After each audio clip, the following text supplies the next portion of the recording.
চাঁদা আমি ওইটাকে বলতে চাই যে কেউ দিতে চায় না বা তাকে বাধ্য করা হচ্ছে, সেটা হলো চাঁদা। তো তারা এটা সমঝোতার ভিত্তিতে এরকম ভাবে করে। সেখানে আবার প্রাধান্য পায় যখন যার প্রভাব থাকে ওই মালিকদের মধ্যে, অথবা দলের প্রভাবও থাকে। যে দল ক্ষমতায় থাকে সেই দলের শ্রমিক সংগঠনদেরও একটা আধিপত্য থাকে, এটা আছে।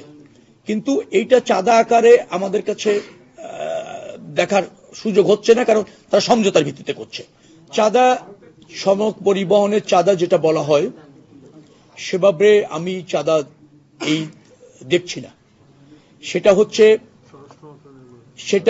সেটা পরে করবে। সেটা হচ্ছে বাস মালিক সমিতি আছে, আবার শ্রমিক সমিতিগুলিও আছে, ফেডারেশন আছে।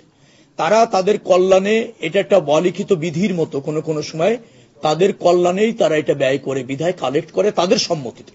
চাঁদা আমি ওইটাকে বলতে চাই যে কেউ দিতে চায় না বা তাকে বাধ্য করা হচ্ছে, সেটা হলো চাঁদা। এখন ধরেন মালিক